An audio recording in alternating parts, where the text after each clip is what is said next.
Flappy Bird. Ça, là, tout le monde connaît. Tout le monde l'a déjà vu, tout le monde a déjà joué ou déjà vu quelqu'un y jouer. Et pourtant, du jour au lendemain, ce jeu a été supprimé. Pourquoi? Plein de rumeurs, plein de théories, mais absolument rien de concret. J'ai cherché un petit peu sur le YouTube en France, voir si quelqu'un en avait déjà parlé. Rien du tout, je sais pas, c'est trop bizarre, c'est comme si tout le monde, du jour au lendemain, avait accepté la suppression du jeu sans se poser aucune question. Avant de répondre à cette question, une petite publicité pour le sponsor de la vidéo.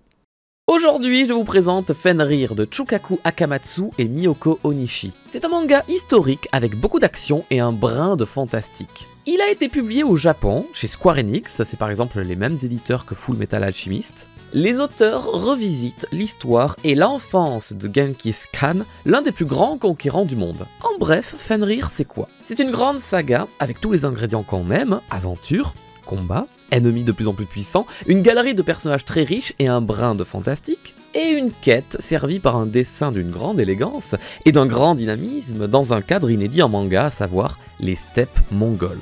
Ça s'appelle Fenrir et c'est disponible en librairie dès aujourd'hui. Allez, pour les gigas plus jeunes parmi vous, Flappy Bird. Qu'est-ce que c'est? Flappy Bird est un jeu vidéo sorti sur iOS et Android en 2013. Petit jeu indépendant créé par le vietnamien Nguyen Dong. Le but du jeu est de contrôler ce petit oiseau là, jaune, par le biais d'une pression sur l'écran tactile pour le faire sauter. Entre guillemets sauter, non parce que là c'est un oiseau donc il vole, mais je sais pas trop comment on dit quand un oiseau il vole mais il fait des petits sauts comme ça, donc on va dire sauter. Le tout en entre des tuyaux, évidemment toucher un tuyau signifie mourir. Le but du jeu était d'aller le plus loin possible. C'était un jeu assez difficile, assez rageant, mais extrêmement addictif. Le jeu deviendra en janvier 2014 l'application la plus téléchargée de l'App Store. C'est beaucoup quand même. Et cette notoriété va attirer des petits problèmes aux développeurs du jeu.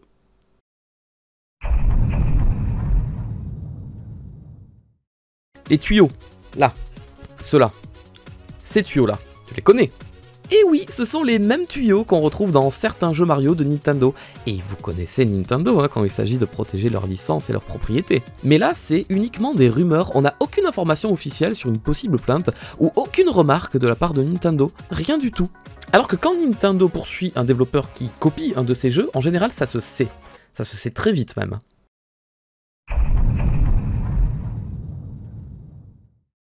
Le développeur indépendant français, Keck, mon dieu j'espère que ça se prononce comme ça pour le coup, il soupçonne le créateur de Flappy Bird d'avoir plagié son propre jeu Piou Piou. C'est un jeu qu'il a sorti en 2011, donc 2 ans avant Flappy Bird, dans lequel on contrôle un oiseau jaune qui doit voler entre des cactus verts le plus longtemps possible et sans mourir, donc un gameplay et une esthétique extrêmement similaires. Et au final, Keck ne portera pas plainte, malgré qu'il soit sûr et certain d'avoir été volé. L'histoire s'en tiendra là.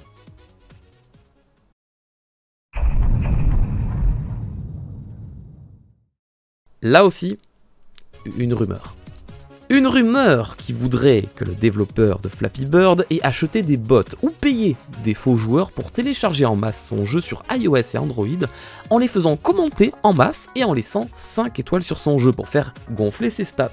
Évidemment, si c'était vraiment le cas, cette vague de bonnes critiques et de téléchargements soudains ont pu propulser le jeu en tête des téléchargements et le mettre en avant sur tous les stores. Mais je serais étonné que, même en 2013, Apple et Google n'aient pas anticipé et remarqué ce genre de pratique frauduleuse. En janvier 2014, Flappy Bird avait plus de 75 000 notes. Évidemment, une majorité des notes, c'était des 5 étoiles. Alors qu'en face, une application du nom de Twitter n'en avait que 62 000. Sachant que Flappy Bird, c'est un jeu extrêmement rageant, d'accord? Je vois mal les gens qui ont joué à Flappy Bird aller sur l'application pour mettre 5 étoiles. Surtout qu'en général, les gens sur Internet, ils sont très critiques. Et ils ont l'insulte très facile. Comment des gens qui puissent s'énerver aussi facilement sur Flappy Bird iraient tous, à l'unanimité, mettre 5 étoiles sur l'application mobile? Non mais voilà, je dis juste ça comme ça. On peut théoriser, on n'a aucune information officielle.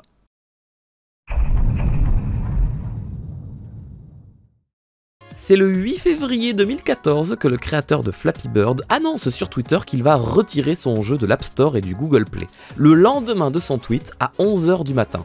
Il précise bien ne pas agir par peur d'attaque en justice, mais il considère que le jeu prenait une trop grande part de son temps.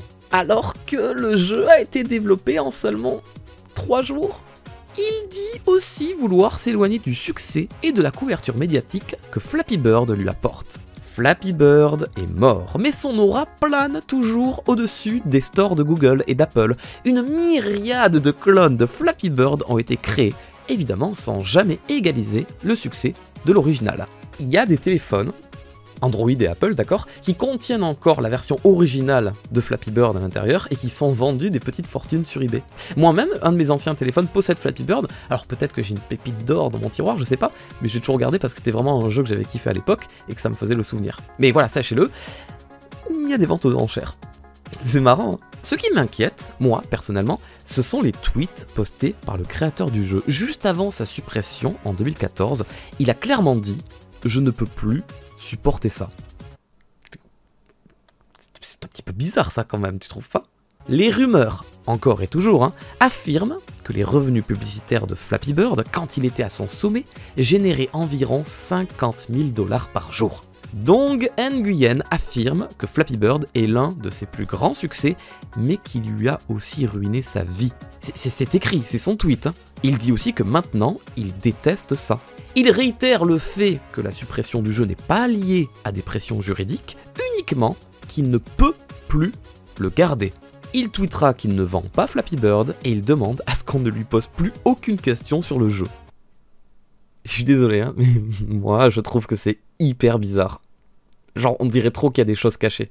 Sincèrement, jusqu'à aujourd'hui, je regardais l'histoire de Flappy Bird de loin, ça me passait au-dessus. Mais je dois admettre que les derniers tweets du créateur, ils m'ont mis vachement mal à l'aise. Je trouve qu'il emploie des mots forts et surtout des tournures de phrases bizarres qui ne répondent à rien et qui, au contraire, attisent encore plus de questions.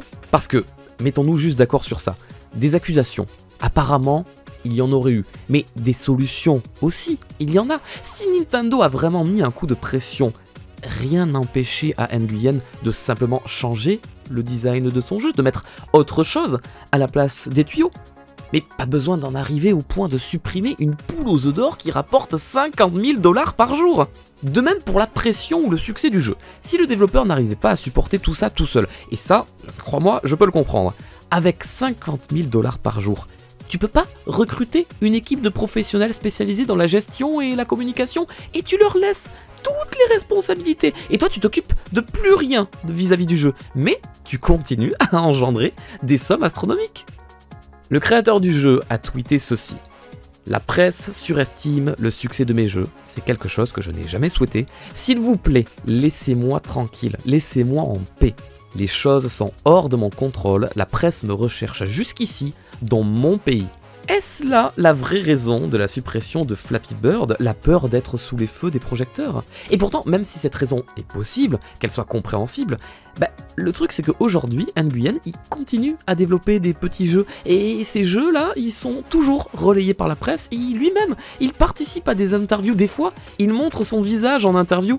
Il y a trop de possibles pistes et de choses qui se contredisent en fait. Et c'est ça qui me rend fou moi dans cette histoire. C'est à n'y rien comprendre. Je trouve cette histoire fascinante car, et désolé pour ceux qui ont cliqué sur cette vidéo en espérant avoir le fin mot de l'histoire, non, nous n'avons aucune vraie réponse officielle. Et nous n'en aurons sûrement jamais.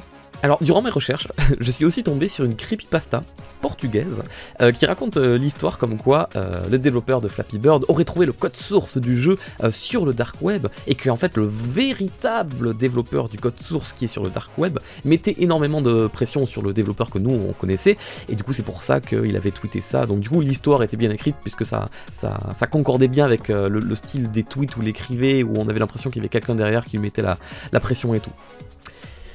C'est une creepypasta, voilà, encore une fois, on ne sait pas. Et vous? Qu'en pensez-vous de cette théorie, de cette histoire, du fait qu'on n'ait pas le fin mot de l'histoire, justement? C'est ça la conclusion, en fait. C'est qu'on n'a rien, on peut s'appuyer sur rien du tout, on peut que se faire des films. Voilà, du coup, c'est la fin de cette petite vidéo, j'espère qu'elle vous aura plu. Je me suis permis de tester un nouveau format de style de vidéo qui, malheureusement, ne répond pas à la question. Oups. À très bientôt sur YouTube pour de prochaines vidéos. Oui. Abonnez-vous, c'est bien. Salut!